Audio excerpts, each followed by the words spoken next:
Hey guys, so I wanted to share a couple very special knives that I was able to acquire recently.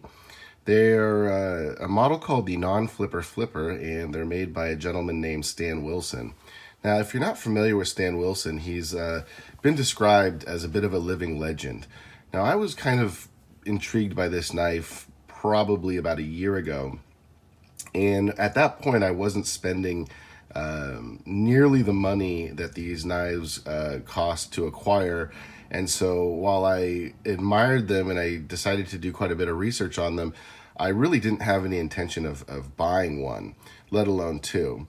And one of the reasons for that is kind of the way I collect. If you look at my collection, I generally have two, three, even four of the same model. And a lot of people wonder why I would do something like that. And I believe, these knives are absolutely made to be used. I think if you make a knife just to look at, I don't knock it, that's fantastic. But they're just not serving the purpose that they were created for. And I completely and totally get it. Nobody wants to take a knife that they, spent a month's salary on and go beat it up. So my method of, kind of getting around that is to, save my money and buy two. So that's the reason why we're looking at two of these Stan Wilson non-flipper flippers here. I'm going to refer to this one as the premium one, and this one will be the Blackout one because of the way it's colored. And I wanted to do a video, number one, to show off the knives a little bit. And basically, if you're looking for a non-flipper flipper and you've had the same experience I've had, which basically is that there are not a lot of people out there that are willing to sell, especially for a reasonable price, you kind of have to do what I did and turn to YouTube and look at the videos and really, kind of ask people who have the knife versus being able to get the knife in your hand to make the decision if you're going to want to buy it or not. If you guys watch my videos, that's a big pet peeve of mine. I don't like buying things that I've never handled and touched, and this knife was no exception. When I saw this knife probably about a year ago, like I said, I wasn't spending the money that it would have required to buy them at the time, and I kind of wrote it off as far as didn't think I was going to add one or let alone two to my collection, and decided that it wasn't the knife that I wanted to chase. However, just kind of watching people who handled the knife and kind of the joy they get from flipping it, and just kind of the big ordeal that is the Stan Wilson knives. As the year kind of came to an end and I kind of saw a couple of deals that I liked out there, I decided to acquire one, and then was lucky enough to have the opportunity to get a second one to fulfill my needs of actually being able to use and carry the knife. So I'm going to talk to you a little bit about today about the knives. We'll go into some features and specifications on the knives, and then I'll kind of go into my very in-depth 2-day experience of having owned and using the knife. I did bring it to work and I put it in my pocket, and so I do think I have some insight that a couple of non-flipper guys out there really use their knives hard, but most people don't. So I'll go into kind of my thoughts on those. But let's just start off with the best one here. Let's look at this premium non-flipper flipper. Now this is Boomerang Mokuti with Zirconium bolsters, and of course the Mokuti pivot. Zirconium pocket clip. I like how Stan used Mokuti for the stop pin as well. And this is a Sanmai, but fully polished. I know there's some lighting issues here. Fully polished Sanmai as the blade here, as well as the backspacer. All right. One of the interesting things that I didn't learn until I purchased the second knife is I think that there are kind of two models This one is the premium model. Obviously, it's using some pretty premium materials. But if you look inside, the insides are all jeweled, some very nice looking stuff. Of course, this one has all the bells and whistles. This one has the hidden hardware. There's no hardware here. And also, Stan doesn't really like working with zirconium, so it's not very common to find a non-flipper flipper with zirconium. But one of the things that I thought was interesting as compared to the Blackout model here was the thickness. As you can see, the premium model is quite a bit thicker. And I do have some specifications for that. But another thing that I noticed, now I bought both of these used. I do think that this one was pretty much unused, brand new, but I didn't buy either of these from Stan. However, when I got them, I noticed right away how free this blade is.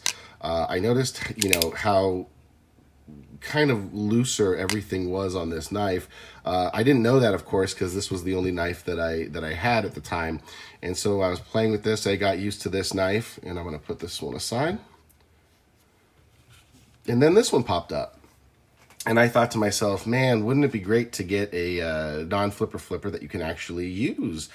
And, one of the big issues that I've had is that, first of all, they're very, very hard to find. So to find one in a kind of a base, base dumbed down configuration was, if only one or two come for sale in a year and every other one has some fancy stuff on it, just to find exactly what you're looking for was pretty rare. So when this popped up through a dealer, and it was what I thought to be extremely reasonably priced, I was not actually looking, actively looking for it. I had some money set aside because I did want to acquire a user non-flipper flipper, but I didn't know I was going to get so lucky to get a brand new one in the kind of full base configuration. So let's go ahead and talk about this guy here and kind of some differences. It's a lot stiffer. And as you can see, I kind of misfired it there. The other one cannot be misfired. This one absolutely can. And that's because, as you can see, this blade does not drop free. So I don't know if that will fix itself, with regards to breaking in. But as of right now, like I said, the second day, the difference between the two from a flipping point of view is you really have to think about this one and give it some either some wrist, which you can either give it wrist, or if you're not going to give it any wrist, you have to pull a little bit harder and make sure that you use all of the clearance on the bolster. Whereas the premium version, you just kind of give it a flick and the blade's so heavy it just pops out.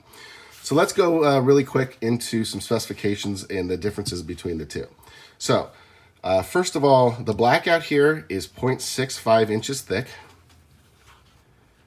The premium version is 0.825 inches thick. The blade on the Blackout is 1.5 inches thick. And the blade on the premium is 0.190 thick, so quite a bit thicker. Other than that, they're both the same size as far as 3 3/4 blade length, 8.5 inch overall length. And pretty much the mechanism is the same. There's a few differences, like this one does not have the hidden hardware. But other than that, they're pretty much the same. So like I said, I really haven't EDC'd this premium version here, basically because it cost a little bit more than I was comfortable putting in my pocket and bringing to work. But when I obtained the Blackout version here, that's exactly what I wanted to do with it. So from day one, I took it out of the package, threw it in my pocket, carried it around the house, and then actually was able to bring it to work and perform a few cutting tasks with it. So I'm going to compare it to some other custom knives that I EDC. Namely, if you watch my channel, you know that I'm a big fan of Kirby Lambert, and this is his Albatross model. Now this one's a little bit smaller, and if you follow Kirby Lambert, a more common model is this one here. This one's the Augustus. And as you can see, the camera's at a little bit of an angle here. As you can see though, the non-flipper flipper is about the size of the Augustus. So if you're considering EDCing a non-flipper flipper, I would definitely recommend that you EDC a larger knife just to get used to it. And like I said, I carry Medfords, the Augustus, no big deal, but definitely the non-flipper flippers on the larger side. This model here, the Blackout, actually weighs 7.53 ounces, so very similar to like a Praetorian, so it's a big knife. The premium version here weighs 9.13 ounces, so considerably heavier. That's probably because of the zirconium that Stan doesn't like to use up there. So one of the things I experienced with this knife is it's not a very subtle knife. And you're probably thinking, rightfully so, that if you have a non-flipper flipper and you carry it, you're not looking to be the most subtle person out there. But a couple of things that I'll just demonstrate here is, if this is the pocket and this is the end of your pocket here, this is, of course, a tip-up right-handed carry.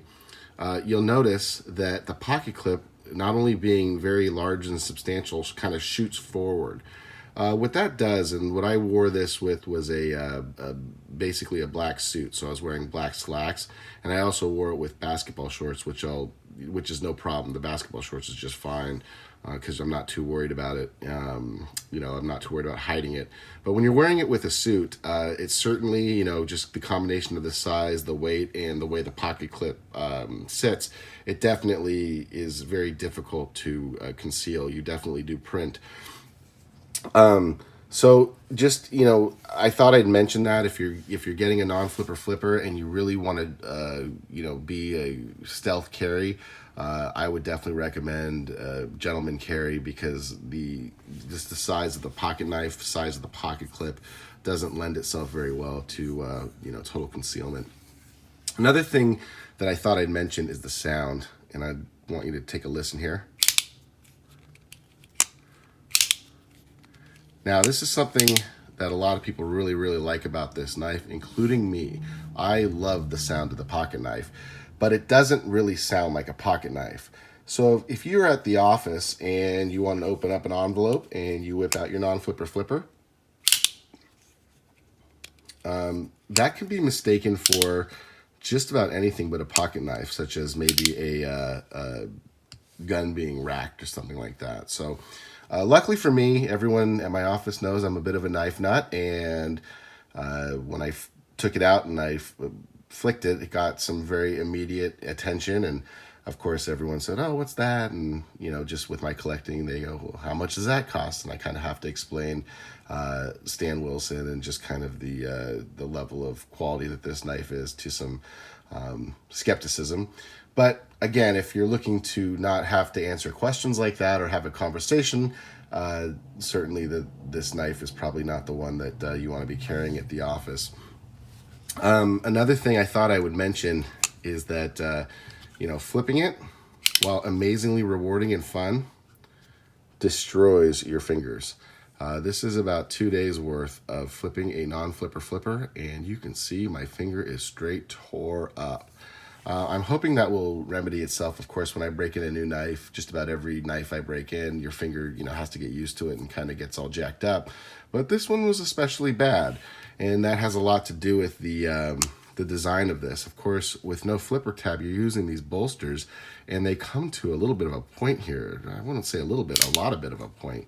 It does help with the flipping and makes it flip extremely fast, and while I think it does look pretty cool, it's not very friendly to your fingers there. And so I hope, when I wake up tomorrow or the next day, I hope my fingers are not as sensitive as they are today, because certainly I feel quite a bit of tenderness in my fingertips here. But basically, that's kind of my experience with the non-flipper flipper. I would definitely recommend it for anyone who's really obsessed with mechanics. If you're looking for a knife that really has no equal, like literally no equal, you can say what you want. I'm a big fan of Kirby Lambert, Les George, hell, even Greg Medford, I think makes a pretty unique knife, but not this unique, right? In the space that he occupies, Stan Wilson truly stands alone.